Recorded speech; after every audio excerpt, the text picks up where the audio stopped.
Hi, I'm Michelle Peringer, and I'm here today with David, and we're on Confessions of a Bible Smuggler. So we're actually in Kentucky today instead of in Casper, Wyoming. So it's kind of exciting. We get to do a podcast on the road. I just happen to be taking a road trip, and David has done many trips with us to Cuba. And so we're going to get his perspective on Cuba and everything why he goes, VBB, the whole 9 yards today. So I just want to welcome you, David. Well, thank you. It's great to be with you. Always enjoy getting to hear fellow people that like to travel and like missions. So glad I could help you. Yeah. So tell us about what brought you to a love for traveling to Cuba. Well, it's kind of interesting. Actually, it was my son who wanted to take a trip. He was in college, at a Bible college here, and he was wanting to travel. And so he had the opportunity to go with VBB, and he was going. And I said, well, why can't I go too, maybe? Kind of parental oversight, possibly. But good friends with the leader of the team. He'd encouraged me to come with him before. And so I couldn't do it then, but maybe this time. And so anyway, came with the leader, came with my son, decided we'd see what was going on, and it then changed my life. It was just one of those moments when you don't plan things, but you know, the time opened, the door opened, and I just fell in love with the Cuban people. Yeah. And so now I think I've got a few more trips to go with me, so maybe the Lord give me good health and resources, we can make that happen. Yeah. So what made you fall in love with Cuba? Because I know you've been several times now. I've been there 7, I'm going next month. That'll be 8. And so with that, we're really excited. And the reason I say it is because the first thing I noticed was the people. So genuine, they're so open. Americans are more skeptical. We always kind of greet people with a smile, but we always distrust a little in the background. But here, they took us for what we are. They started using big fancy names like missionaries. You know, we're bringing them stuff. I told them, I don't know if I'm a missionary, but I am a passionate person. And so when you meet them, that was part of it. The other part then, I think, is just the honesty of the church. Wow, I mean, I went to Cuba and found God in a communist country. Yeah. And people here, they're like, well, what do you mean by that? He doesn't just exist in America? What? God's here, God's everywhere. Yes, he is. But the only way to explain it is when they pray, it sounds different. It's not the genuine, just help us here, help us there, you know, give us, you know, some kind of a gift to make me a better person. It's a different kind of prayer. And so I saw people coming to church and they would stand if they had to. Yeah. And then you go on another trip, and one pastor this last time said, all we need in our church is more chairs, because we can get people to come to church. We just need places for them to sit. And I'm thinking, that doesn't sound like my church. And we're good people. Yeah. We're following God. But it's just a little different when you have open pews and church buses that aren't being run. And you get to Cuba and they don't have the resources. No. But they do have a passion. And when they go to God, they walk to church. They have church even if it's no electricity. They have church even on rainy days. And there's no worship? And they can worship. How do they worship with no electricity? I mean, that's a pretty foreign concept in America. Well, we have it better than most places. And you'll know that if you take a trip to Cuba. Yeah. So I always say, hey, please come. I'd love to take more teams. Now it's more fun seeing it through your eyes. Yeah. I've been there. I've already fallen in love. I want to go as many times as I can. But at the same point, I want to see what you think. Are we a rich country? Have you seen other people?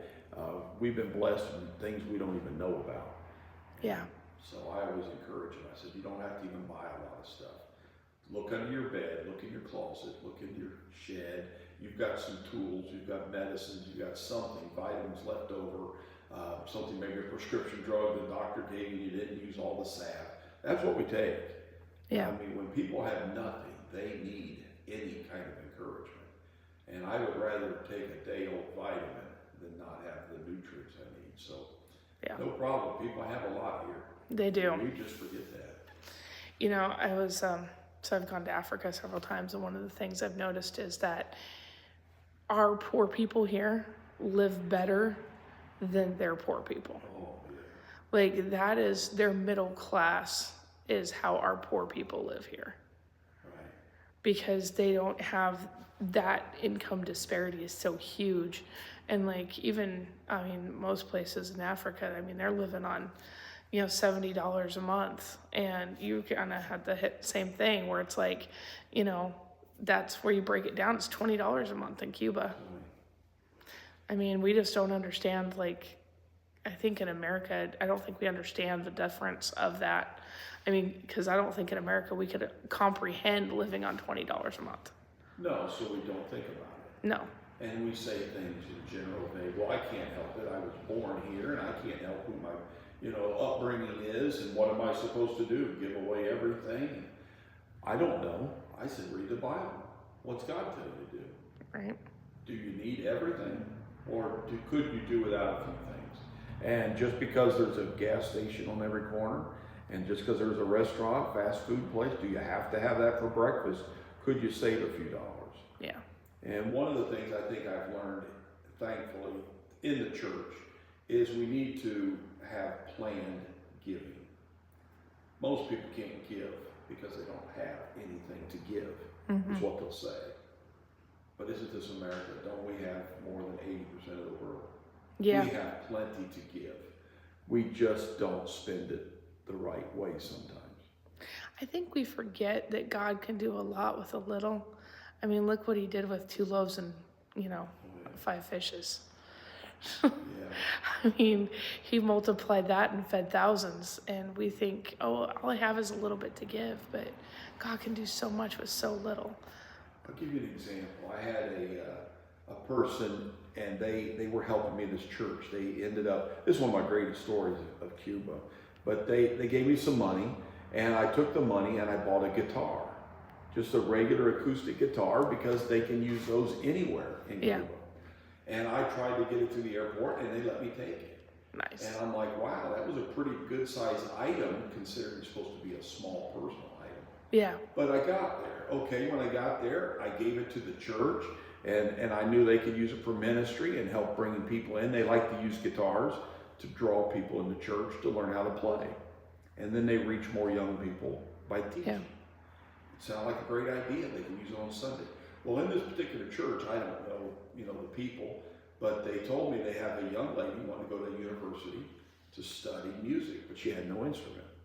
So the church felt it would be a good investment to let her use the guitar, to go to college, to learn the guitar, so she could come back to the church and play when she comes.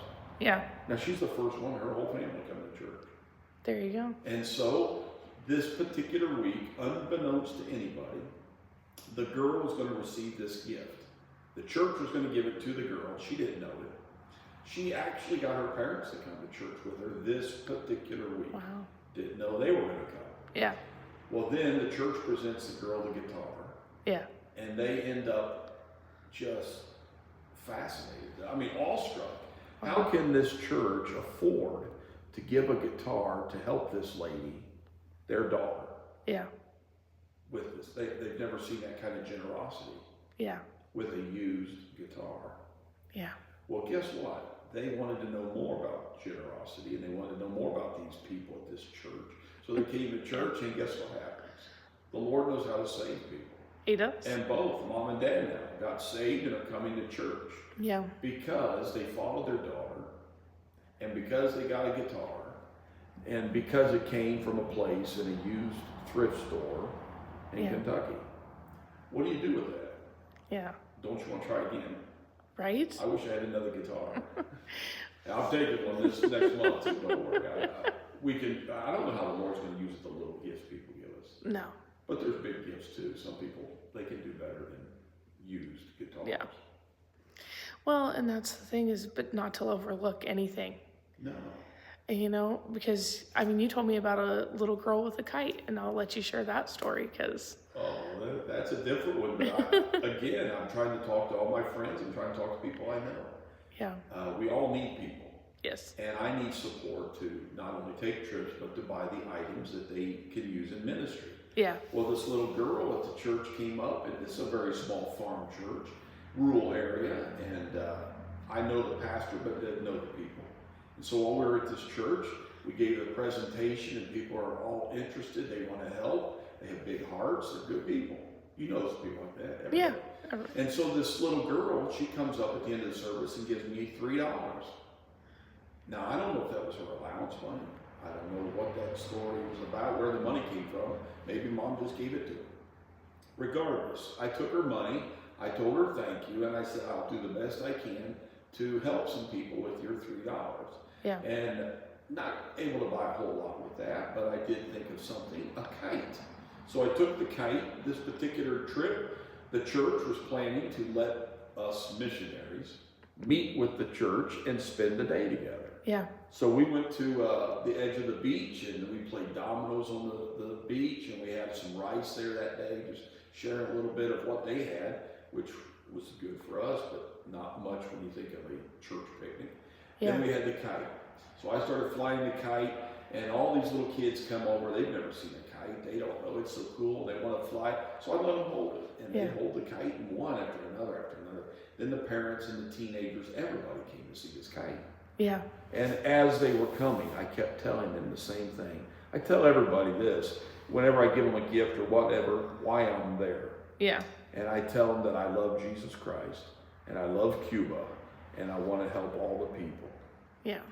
And so that's enough to get them to say, thank you, thank God, you know, we're glad you're here. They hold your hand differently. Yeah. People appreciate your willingness to come and share. Yeah. Now we could do that here too. Share a testimony, share a kind word, share something. That doesn't even cost anything. No. But the kite drew the attention. Yeah. And as the parents come, then I tell them, hey, we're with this church down the street, and these are my friends, and I just come to try to help people, and I'm here visiting. You know, do you go to church? And so they can do the witnessing. Yeah. In Spanish, I'm not that gifted, but they know Spanish, so they share it, and in the process of the kite, even one of those parents said they would go to church and check it out. That's awesome. I don't know what the opportunities are, and I'm sure maybe I'm still thinking too small, but we can go small or big. The Lord just wants us to do what we can do. Exactly. And so, I mean, there's a lot of stories, you know, churches and repairs and buying property and all kinds of things I could tell you about in Cuba. Yeah. But it starts with somebody giving the seeds, literally. Yeah. Seeds for one church. He likes to grow crops to feed the people. Yep. Well, I take corn and tomatoes and cucumbers, and we take vegetable seeds so we can raise them. Yeah. And I don't know. So whatever the ministry is you're in, there's somebody that could use your help. Well, and no gift is too small either, because if 5 people give $100, I mean, you have, or even, okay, so let's say 100 people give $5. Let's flip that around. I mean, instantly you're at $500, and you're like right there, and all it took was 100 people. So we can do big things when we come together and just give a little. Each person, it can make a big. And so that's why I'm always kind of like, you know, it just kind of, it's interesting what God can do with just so much, little. Yeah, we get hung up on the details. We do. 10%. I give 15%. I'm a better Christian. Yeah, we don't need it's to not get about into that. Here's the question the New Testament says, give as you've been blessed. Yeah. If you'll take one trip with me, you can call it a vacation if you want. Yeah. You can get away and I'll take you to some warm country. But when you get to the warm weather and you see how the people live every day of their lives, and you come back to America, you'll realize exactly how rich you are. Yeah. Then we are supposed to, in the New Testament, what? Give. As we've been blessed. It also says, to whom much has been given, much is expected. That's a very big verse. Yes. That's a very big verse. I've thought about putting that on my tombstone, actually. Yeah. I didn't choose this life. I didn't choose where I was born, but I know now that there are so many other people that are worse off. I don't have to change the world, but I can change one person. Exactly. And $5. Here's what I was thinking of when you said giving $5. Yeah. Buying a Bible. Yep. One Bible for $5. Oh, yeah. I was at a church in Cuba who meet in a carport. For all practical purposes, it's a metal roof carport. Yeah. And in that process, the pastor was sharing how he has one Bible for his area, his town. And he leaves the Bible there underneath that carport on the pulpit area. Yeah. And people going to school and going to work or going to wherever, they can stop and read a little. Yeah. And I was reminded of like the Gideons and all these different organizations. We need Bibles, even VBB. Yeah. That's part of our goal. We want to put Bibles. It takes money. We have a goal of 4 million Bibles out this year. That's money. That requires a lot. I mean, and it's so cool, but the statistics behind it, one Bible equals usually about 5 salvations. And then one study Bible is like 18 salvations.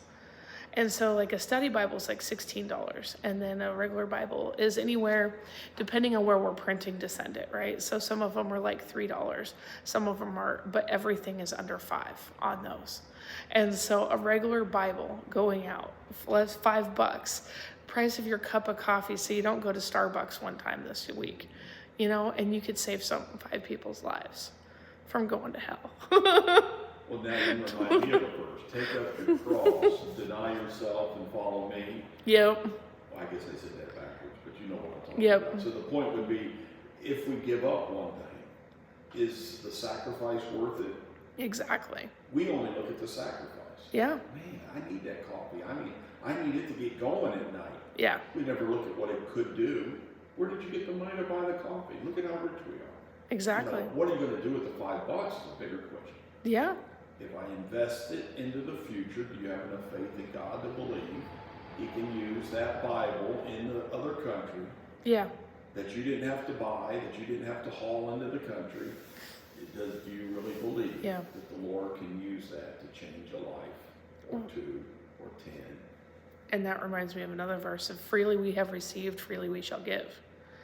And I believe that the gospel and money, everything that comes into our lives should be just like the gospel. It should come in and it should flow out. As quick as it came in, it should go out. Because, and the reason I believe that, and I know there's holding up, creating inheritance, all that other stuff, but as you give freely wherever God leads you to give, not where just arbitrarily, right? I believe if you actually put it where God says to put it, then it will always continue to multiply and continue to come in, because it's just like the word of God. He gives seed to the sower, right? But the seed has always been referred to as the words of God, but as you share the gospel, words come, and God lights that up in you, and it grows in you, and you see more. And when I share and I see somebody transformed, it grows. Not only does their faith grow, but my faith grows. So what went out actually multiplied. It's like, and if we understood living in that life of multiplication, how if we let something that's given to us as a seed, it's just like a tiny little wheat seed goes into the ground in us, and then it blooms, and then it's like got the whole head of wheat, right? Instead of just having one seed, you have dozens. Well, if we could understand that every time that seed goes into us and goes back out, and it would multiply over and over and over again. And so as we receive, as we give, it multiplies. And we just don't even comprehend. We live in a world of multiplication and don't comprehend it when it comes to the money or the Bible or the gospel. If we give it, it grows. I don't believe that God has called us to have to live a life of poverty. No. To be generous people. Yeah. The hard part is He has given us all the money in the world. We can solve all the cancers. We can solve the world's problems. We can take care of the hungry. We can do all this. The only problem is He put the money in the pockets of the people. Yeah. So now who's responsible? We are. We are. And if we give as we're supposed to, that's all we're required to do. Yep. Well, what did He say? He didn't say just give if you got extra. He No. didn't say give if there's any left after the bills. He said give first fruits. Give it first. Yep. If you give to God first, He will then do some kind of multiplication. I don't know how that Always works. does. I can't explain it, but I know it does work. I've always made it. I've always paid the light bill. I've always had a car running. Sometimes I've got to fix them. But the thing is, I've always had the resources somehow. But I've tried to take care of the Lord first. I've always given more than what I was supposed to, and I've never had a shortage. That's good. So why change a good thing? I'm telling you, I'm like, God always supplies. But see, always. those are faith issues. You have to have faith in God. And I think that sometimes we're back to Cuba. Yeah. We have faith. We believe God can work, and we believe God should be preaching all the people. We even believe we should go into all the world. Yes. But the issue comes with Cuba. I don't know. That's a closed country. That's a little bit dangerous. And what if? And I was shocked with this last trip. I kind of brace people and tell them what they expect. I said, it's not as scary as you think it is. Right. They're so desperate. I don't think they'd even want you in jail. Right. They want you to go home so they don't have to deal with any more problems. They've got enough. Yeah. But I suppose there could always be a risk, but not to the point people are afraid of. Yeah. I've never had any issues. They just let us come in. They've seen our bags too. They know we're taking stuff in. But then I heard this from the U.S. place, one of our airports. They checked it and they said, "Oh, that's familiar." You know, I was apologizing for all this weird stuff in the bag. And they said, "Oh no, any bag going to Cuba looks like this." Yeah. And I said, "Really?" I said, "You've seen a lot of bags here in Kentucky?"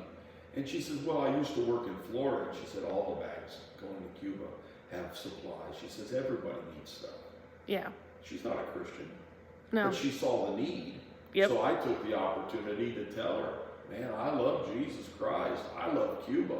And I want to help all the people there just the best I can." Yeah. And maybe the same message will settle into the lady here at the airport as it does down there. Yeah. But what's your mission? What's your goal? What do you want to do? Yeah. We can be fearful. We can be timid. We can be afraid to take the next step. Or you could take it just once. You know, And see what happens. it gets addictive. Once you go once, you want to keep going. Well, the lady that went with me, she was telling me that same thing. She's like, "Well, I don't know if I'll go again, but she said, I'm prepared, to go with you this trip." And I said, "But what happens if, you're not going to be scared of, going in, customs or anything?" She said, "Well, I already told my husband, if they lock me up, we'll just have a ministry in prison." I've never heard that before. I'm like, wow, that was pretty bold.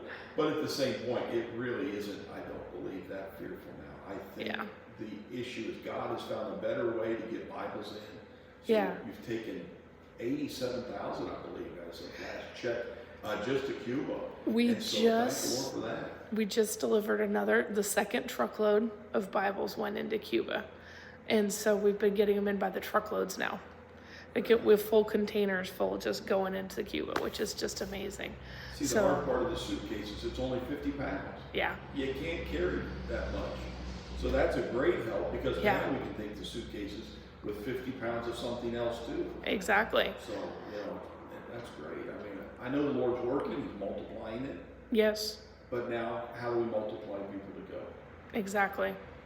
I think that's the biggest thing is getting people to step outside a comfort zone. And people tell me like, "Oh, Christianity's boring." And I'm like, that's because you haven't actually stepped out. Because once you step out, you'll never say that again. And when you cross over that line and you actually go into these other countries and you see how God meets you there, then you realize when you're home how He'll meet you here. Right. And it's the same God everywhere you go. But for some reason, we can't seem to step out when we're in our own comfort zone. And we're in our own day-to-day, and we've grown up this way. And it's like you become numb to who God is in this moment right here. And then you go overseas and you watch God move and how He touches people and what He does in other countries. Because you're so far outside of your comfort zone, you're actually more aware of God. And because your awareness is heightened, then you start looking when you come home. When did the things change in your life? When you changed? When you changed. Something changes. Yeah. Something else changes. Yep. Yeah, I went to Cuba. I'm a little uncomfortable. I'm a hot person. It gets very warm. Now we don't have electricity for any kind of fans. Yeah. Well, I have to change. Now I'm taking battery fans. The people there enjoy those too. Yeah. They can solar power charge them up, and maybe if the electricity's running, they can charge them up, and they'll last a long time. Yeah. You have to change. But going back to what you were talking about with the sower, here's the thing about missions, I think. The sower threw the seed out amongst all the different grounds. We've read the parable. Yeah. But the question was, how did he sow the seed? He sowed it everywhere. Yep. He put it in abundance. And then if you follow Jesus' words, he says the harvest field is ripe Yeah. for harvest. And this week it hit me as you mentioned that. It comes back to me. But what happens to the harvest if you don't harvest it? It goes bad in the field. It's a waste. Yep. It goes bad. It spoils. Was that what it was intended for? Nope. No. The harvest was intended for a purpose, Yeah. which will never get met Yep. if somebody doesn't harvest it. Exactly. The crop falls to the ground. It becomes none of use now, no use anymore. And then I also got to thinking, but I've seen a lot of varmints come in and steal the grain. Yeah. It wasn't intended that way, but aren't those spiritual analogies too? Don't things come into our lives and take away our joy, Yeah. our peace, our comforts if we don't do what he tells us to do? Yeah. Where do I have to sow the seed? Well, he threw it everywhere. Everywhere. So where do you live? I mean, you don't live where I live. I live in Wyoming. Okay, I live in Kentucky. Huh. You know what's funny though? Big harvest field that covers the whole United States and then some. I think it even covers Cuba, Africa, lots of places. You know what's funny is I've heard that the country that needs the most missionary work right now is actually America. True, I would say. You know, and I think that's where we've gotten too comfortable inside of our church buildings and too comfortable being a Sunday Christian and not willing to stretch ourselves into being the church everywhere we go. Not to correct you, but you said a Sunday Christian? Yeah. Well, I that's thought it was just Sunday morning. well. You only have to go and hear the message in the morning. It's not a whole day, is it? It's Well, you know, if you go to dinner afterwards with everybody from church. Then maybe. Did you know they don't have church dinners at Cuba? And they can still bring in multiple services? Yeah. First church I went to had about 75, 80 people. It was a full house. Yeah. Over the years, they've now multiplied it. They went to 2 services, almost the same, about 75, 80 people in the second service. Yeah. Last time I was there, they said, or last year, they were talking about trying a 3rd service for what they call the vulnerable people. Now, these are the people even the poor Cubans say are at risk. Oh. No food, no young people to help them take care of needs. These are going to be older. Homeless. You're only allowed one house, one property in Cuba. So if you ever had to have some reason to sell your property, that's it, no more. Yeah. And lots of things cause them to become vulnerable, is what their term is. Yeah. We would call them, the homeless and the, the refuge of the society. They just don't have anything. Yeah. But they're doing 3 services. Yeah. And we took your little gift down in there, and we've watched these churches multiply. We took some money, we divided it up, and we made 20 bags of groceries. There you go. And they said that's too many. And I'm like, what do you mean too many? There's too many groceries in one bag. You need to multiply them. That's what they told, split them. Yeah. So we took the bags, we took more out, we ended up with a total of 30 bags. Oh, wow. Now that's not many groceries. No. A pack of spaghetti, a pack of a little thing of beans, which is their staple. Spaghetti's not, but the beans, the rice, little can of spaghetti sauce. We gave them $9 to buy a bag. Yeah. And we gave it to them. A man in this vulnerable crowd, he got it. First time he's ever been in church. Always like coincidences in Cuba. There's lots of coincidences. I don't quite believe that word, but you know what I mean. I do know what you mean. So it ends up, here's this gentleman, never been to church. He comes from the back of the church. It was all done by the Lord's dealing. Everybody was given a number 1, number 2, number 3 as they came into church. And then we as a team would stand up in front of the church and just pick numbers at random. Whatever number we picked, they won the door prize. This man won a door prize. He comes up front. He gives the pastor, he hasn't even seen the bag yet. Yeah. He knows it's food.